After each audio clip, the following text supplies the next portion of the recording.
1973년도 그러니까 제가 20살 때 우리 어머니 한갑을 맞이했어요. 그 당시 한갑 참 뻑적지근하겠습니다. 며칠 전부터 음식 장만하느라 여념이 없고 남자들은 과일이며 과자 같은 것을 구했는데 30cm 이상 구입니다. 그게 쉬운 일이 아닙니다. 잔칫날에는 어머니, 아버지, 형제분들, 일가 친척들, 동네 이웃분들 100명 이상 모이는데 그야말로 마을이 들썩였죠. 첫 번째 이야기, 소문난 잔칫날 이야기를 한번 해볼 텐데 말이죠. 네, 과거에는 온 마을이 함께 들썩였는데 이기문 선생님 말씀 들으니까 그 풍경이 막 떠오르는 것 같네요. 한 100분 정도가 옵니까, 그러니까? 100분도 더 되죠. 더 돼요? 그러면요. 아, 그럼 한 하루에 그걸 다 어떻게 그 손님들을 다 치러요? 아니 그러니까는 예. 멀리서 오니까 그래서 잔치를 예. 2, 3일 동안은 하는 거예요. 당일이 아니라 사실 뭐 지금은 예. 뭐 우리가 얘기하면 축의금에서 봉투 내미는데 네. 그 당시에는 뭐 국수 한 다발, 뭐 계란 뭐 한두 꾸러미. 선물로. 예, 그 어떤 분은 쌀도 메고 막걸리 한 말. 뭐 어떤 분들은 이제 고기도 이제 이렇게 돼지고기도 그렇죠, 그렇죠. 이렇게 사오고 그래요. 예. 그러니까는 공짜로 안 오는 거죠. 자기 먹을 걸 가져온다고. 정말 선물로 그러니까. 가져오시는구나. 예, 그러니까 정말로 잔치 같은 기분이 납니다. 그 중에서도 선생님 어떤 게 가장 기억에 남으세요? 저는 부모님 전상서 가지고 글을 읽어주는데 우리 어머니 아버지도 눈물이 글썽거리고 동네 분들도 훌쩍거리는 소리가 나요. 오.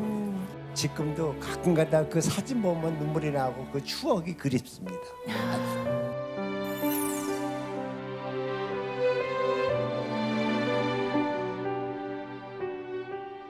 우리나라는 이렇게 잔치가 있을 때 그 집안만 하는 게 아니라 모두 그렇죠. 이렇게 십시일반 마음을 모아서 함께 했는데 그런 점에서 빠질 수 없는 잔치가 또 결혼식이잖아요. 그렇죠. 옛날 결혼식 얘기도 좀 나눠볼까요? 제가 11살 때 고향 마을에서 이웃집 언니가 그 시집을 간다는 그 날이 시집 가는 날이 기억이 납니다. 네. 그 혼례식 구경을 하는데 언니가 그 원삼 옷을 입고 연지곤지 찍고 너무 예뻤어요. 잔칫날 가면 그래도 뭐 먹을 게 좀 있습니까, 선생님?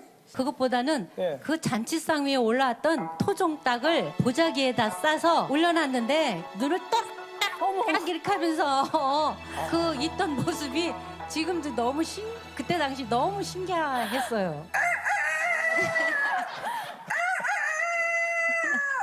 이 닭을 상 위에 올려놓는 그 풍습이 있잖아요. 이게 닭이 울면 아침이 밝는 것처럼 이 밝은 미래를 또 의미하는 수탉을 놓고 그리고 또 암탉은 예. 또 알을 많이 낳잖아요. 그렇죠. 그 다산의 의미로다가 닭을 이렇게 상 위에다가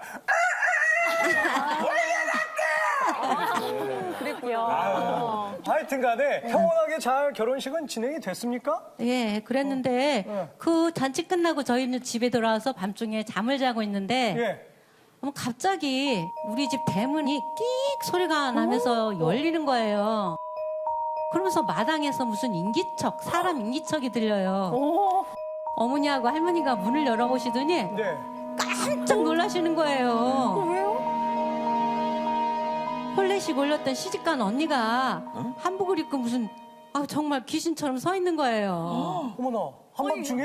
그래서 막 어머니하고 할머니가 뛰어나가서 이제 방으로 들여서 예. 뭐 이런저런 상황 얘기를 들어보니까 네.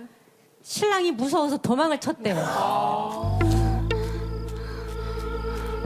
그날 혼례신랑 처음 신랑을 봤는데 네. 덩치는 산만하지 얼굴은 험상궂지 첫날밤이라 다소곳이 앉아있는데 그 신랑이란 분이 이 사람 저 사람이 권하는 술을 한 잔씩 마시고서 대자로 뻗어서 눕더래요. 아이고. 근데 그 새색 씨는 그날 처음 보셨으니까 너무 놀라서 도망치신 거잖아요. 네. 근데 왜 친정으로 안 가고 왜 선생님 댁으로? 친정 어머니한테로 가면 쫓겨날 게 뻔하니까 그 동네에서 좀 해결사였던 우리 할머니 또 생각나고서 옆집이고 하니까 우리 집으로 찾아왔던 거예요. 아니 그 옆집에 그 새색 씨 표정을 똑같이 지고 계시면 어떡해요, 문혜영 씨? 본인이 만약 그 상황이다. 그러면 어땠을 것 같아요? 진짜 제가 얘기를 듣는데 너무 상상도 안 되고 저라도 도망쳤을 것 같거든요. 근데 미리 좀 알아가는 시간이 있어야 이 사람이 내 마음에 드는지 안 드는지 이렇게 판단할 수가 있지 않나요? 네. 그때는요 신부가 결정권이 없어요. 결정권이.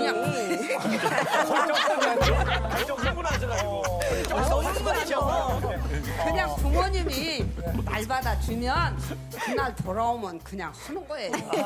너무 대단하신 것 같아요, 진짜. 네. 근데 이렇게 신부가 도망가면 그 집안에 난리가 났을 것 같은데. 할머니하고 어머니가 막 이제 여러 가지로 달랬죠. 그 첫날 밤에 이렇게 돌아오는 그런 신부가 이 세상에 어딨냐 막 이렇게 살살 달게가지고 해 뜨기 전에 엄마하고 할머니가 몰래 문 열고 들여보냈다고요. 아이고, 그랬구나. 아무도 그걸 눈치를 못 채게. 아, 진짜 안 들킨 거예요, 그러면? 예. 아, 그 이후로는 진짜 어떻게 잘 사셨대요? 어떻게 됐대요? 그 후에 알콩달콩 딸 뭐 몇 낳고 잘 살았어요. 그래서 지금도 그 잔칫날 하면은 옛날 그날이 그 언니 시집 가던 날이 생각납니다. 그러네요. 자, 환갑잔치 말씀 들었고, 결혼식 얘기 들었고, 아, 우리 동네에는 이런 잔치도 있었습니다. 어떤 분 말씀을 좀 들어볼까요? 지금부터 한 40년 전 이야기입니다. 네.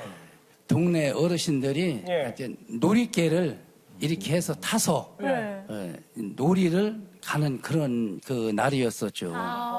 그 당시에는 저희 어머님이 예. 그 계주를 이렇게 하셔가지고 하루는 그러는 거예요. 야, 우리 개를 탔는데 놀이를 가야 되는데 서울로 가자고 하더라. 근데 서울로 우리를 데려갈 사람이 없으니까 네가 좀 데려가면 어떡하냐 하시는 거예요. 어허. 그 어르신들 중에는 이제 평생 서울 가는 게 소원이다. 이렇게 해서 제가 모시게 된 겁니다. 그렇구나. 그게 이제 쉬운 일이 아니죠. 그 열차를 타고 서울역에 내렸잖아요. 내리자마자 사람들이 뭐 그냥 아우 벅적벅적하지. 차들은 막 많지. 또 앞을 보니까 그 집들이 전부 다 앞산나나잖아요. 그래 이제 어머님들한테 두 분씩 손을 짝져가지고 꼭 어디 이탈하지 말고 저를 꼭 따라오세요 하고 간 것이 이제 대표적인 게 남산하고 그 다음에 이제 어린이 대공원하고 남산 식물원이잖아요. 아, 당시에는. 이제 식물원에 가서 구경을 이렇게 하는데 그때 주의사항을 했죠. 꼭 두 분들이 손잡고 저 한 번 팔지 말라고. 근데 문제는 그 왜 저렇게 만지는지 모르겠어요. 만져보고 신기하니까 그러다 보니까 옆에 있는 짝꿍을 놓친 거예요. 그래서 한참 이렇게 쭉 뒤에서 쉬어보니까 숫자가 안 맞아요. 어머나. 순간 큰일 났다 싶어가지고 이리 뛰었다 저리 뛰었다 찾아봤을 거 아니에요. 그래서 한참 찾다 보니까 그 어느 아주머니가 저기 의자에서 앉으셔 두리번 이렇게 하시는 것 같더라고. 그래 이제 살고만히 다가가서 아니 아주머니 왜 여기 계세요? 놀랍게 뵀더니 저를 보더니 막 껴안더니 울음바다가 된 거예요 이게. 아이고, 참. 저기 왼쪽에 두 번째 그 옥색 옷 입으신 분이 저희 어머니시에요. 아, 그 길 잃으셨던 분은 어떤 분이세요? 아 제일 앞줄 오른쪽 저 꽃무늬 그 제일 입었던 오른쪽? 예 그러시죠. 예.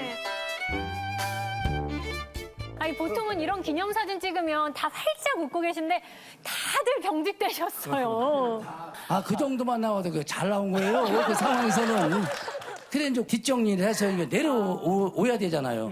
그래 내려오는데 그래도 길선이 네 덕분에 서울 구경 잘했다. 소원 이렇게 풀었다 하시면서 이때만 되면은 그래도 그 시절 그 효도 관광 했다는 거 또 이런 것이 머릿속에 아렴풋이 이렇게 기억에 이렇게 떠오른답니다. 아유.